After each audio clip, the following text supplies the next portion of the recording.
Good evening. Elvis Presley died today. He was 42. Apparently, it was a heart attack. When the news broke on August 16, 1977, the world stood still. Elvis Presley, the king of rock and roll, was gone at just 42 years old. Fans around the globe were devastated. Radio stations fell silent. People wept in the streets. At Graceland, Elvis's iconic Memphis mansion, crowds gathered, sobbing, singing, clinging to the gates as if holding on to a piece of him. No one was ready.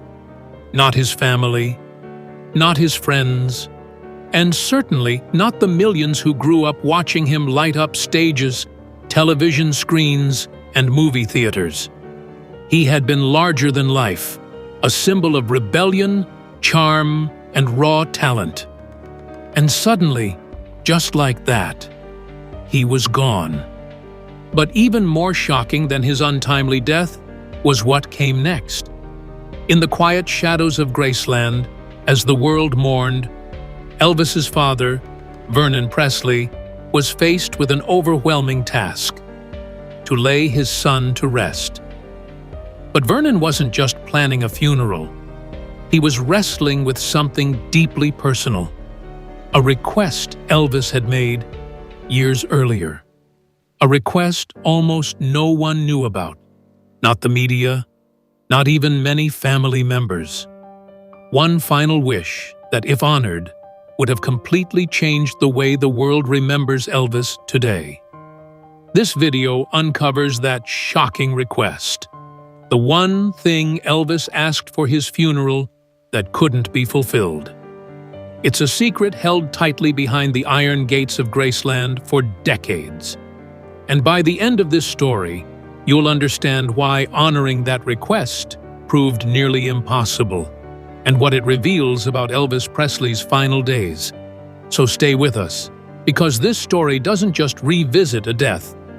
It opens a window into the soul of a legend, and the mystery that followed him all the way to his grave. The day of Elvis Presley's funeral was unlike anything the city of Memphis, or the world, had ever seen.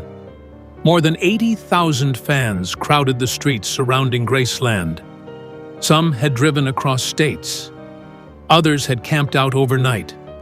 All were desperate for a final glimpse of the man who had shaped a generation. The heat was relentless, the atmosphere electric with grief. Women fainted in the streets. Men wept openly. It wasn't just a funeral. It was a seismic cultural event. Outside the white gates of Graceland, chaos simmered. Fans clutched flowers, records, photos, anything that could connect them one last time to Elvis. Many didn't make it inside. Only a select few, family, close friends, and carefully vetted members of the press, were allowed into the mansion to view the open casket. Inside the walls of Graceland, it was a world apart.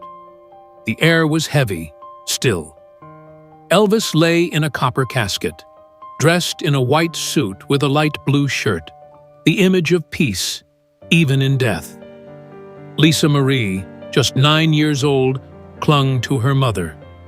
Vernon Presley, his face ashen, stood over his son's body with a kind of stillness that only deep grief can bring. But behind that stillness, something else weighed on him. Something he couldn't yet share with anyone. As thousands filed past the casket, a quiet urgency brewed in Vernon's mind. Elvis had once told him he never wanted to be buried in the ground.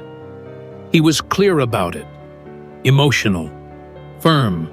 But now, here he was, watching thousands say goodbye without knowing that the king's final wish hung in the balance. Behind the scenes, private conversations were unfolding. Security was being tightened. Quiet decisions were being made. Because Vernon knew the public funeral was only part of the story. Something else, something private, sacred, and potentially controversial, was just beginning to take shape. What would Vernon do with Elvis's secret request?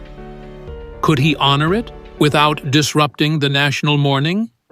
Or would he have to go against his son's final wish?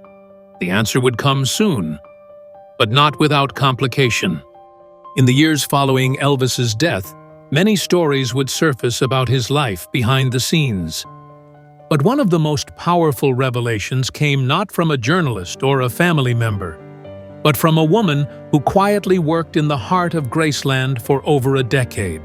He was just hanging around the house. He would go to the swimming pool. I'd go sit at the pool.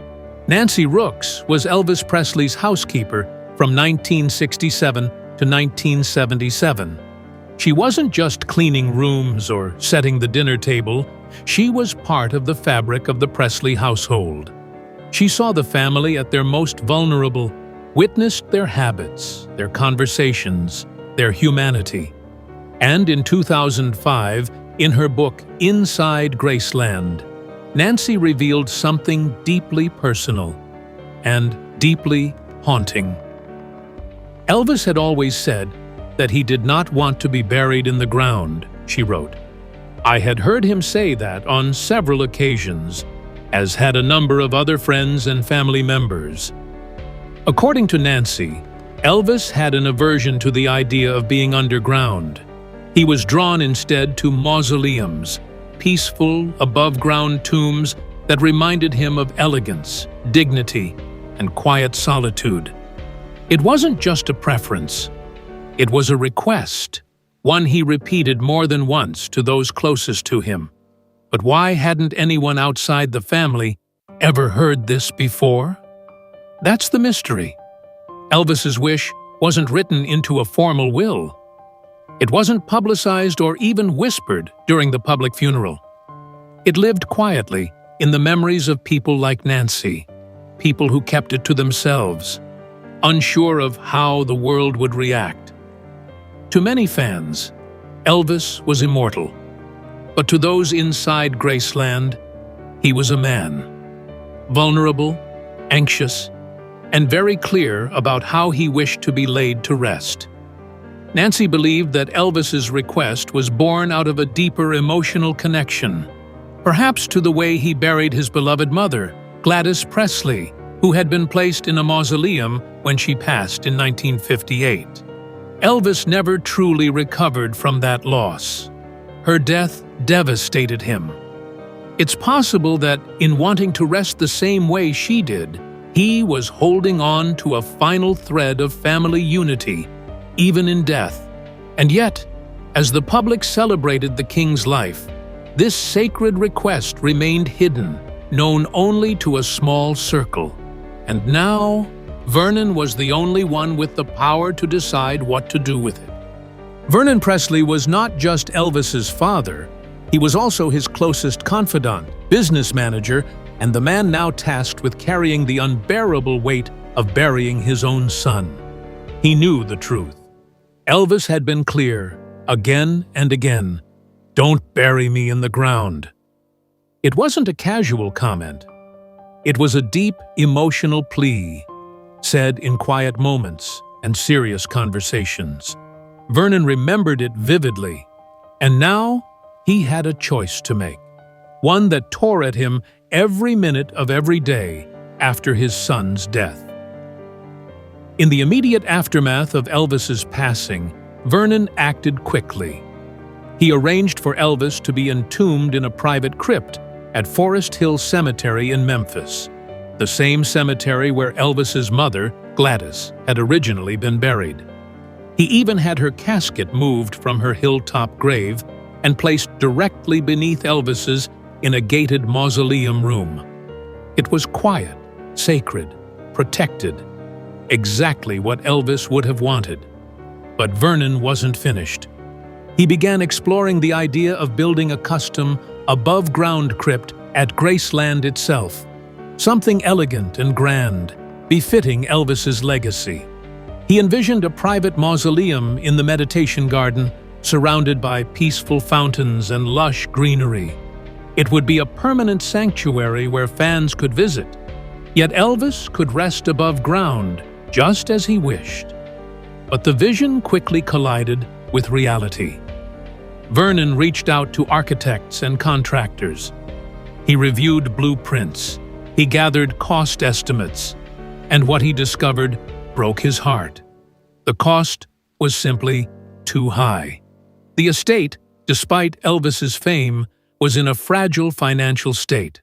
Maintaining Graceland, managing debts, and funding a multi-million-dollar mausoleum wasn't possible. Not yet. He knew that if a mausoleum was to be built, Nancy Rooks later wrote, it would have to be fairly grand, considering the status of Elvis Presley. And if Vernon couldn't do it right, he wouldn't do it at all. So he faced a soul-crushing decision: honor his son's final wish and wait, leaving Elvis in the temporary crypt indefinitely, or move him to a more secure location and lay him in the ground, knowing it would go against what Elvis wanted. For a father already drowning in grief, the weight of that decision was unbearable.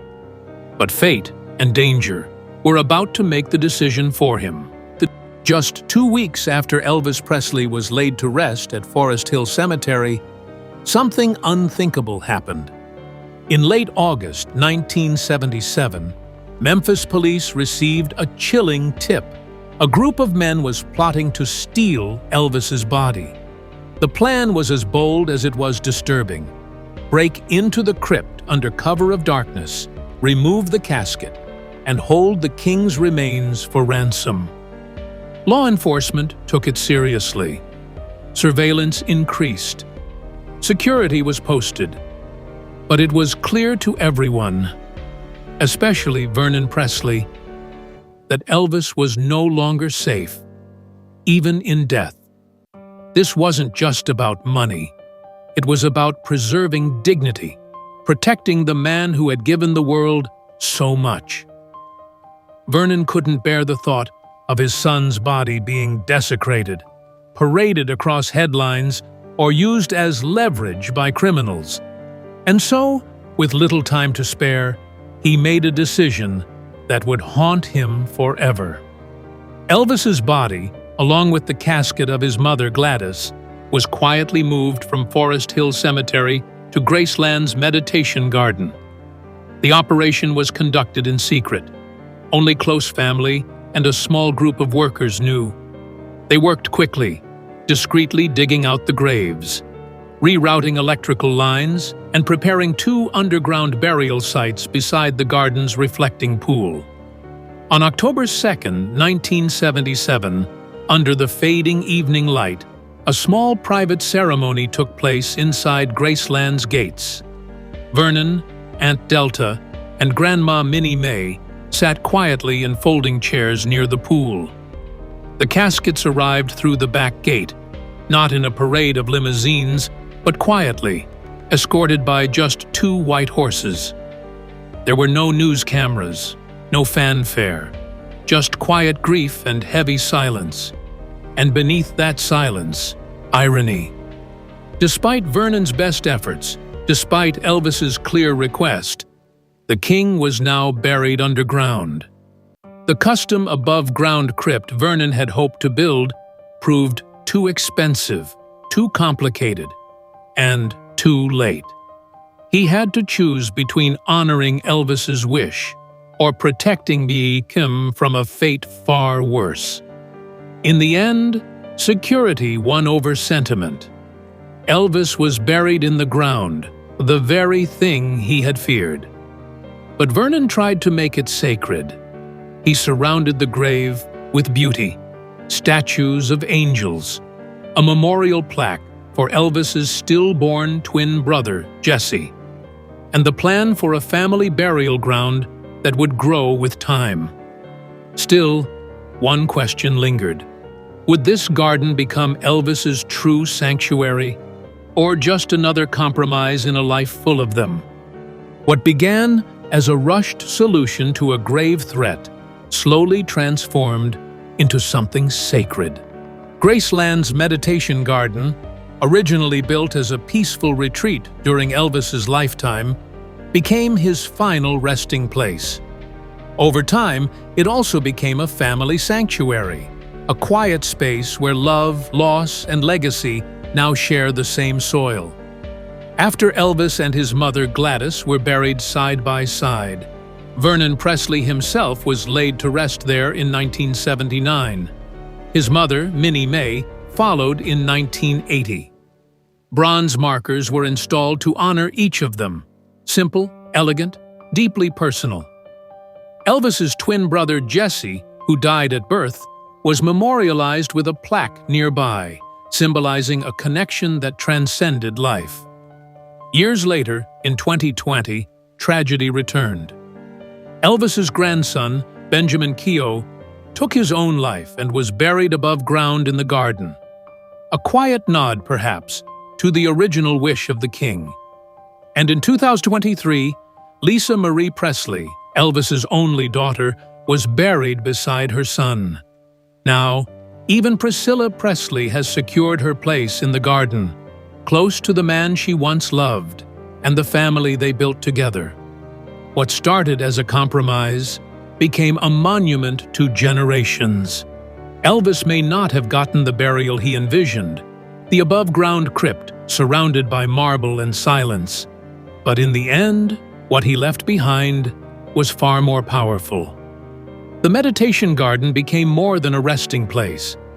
It became a reflection of his heart, a space of peace, music, and eternal connection. Yes, he was buried in the ground, the very thing he feared. But around him now are the people he loved: his mother, his father, his daughter, his grandson, and soon, even Priscilla. Together, they form a silent circle, bound not by stone or soil, but by legacy. And every morning, as fans quietly walk through the gates between 7:30 and 8:30 a.m., they don't just visit a grave. They enter a story, one filled with triumph, heartbreak, and the timeless echo of a voice that changed the world. Elvis has left the building, but he never really left us.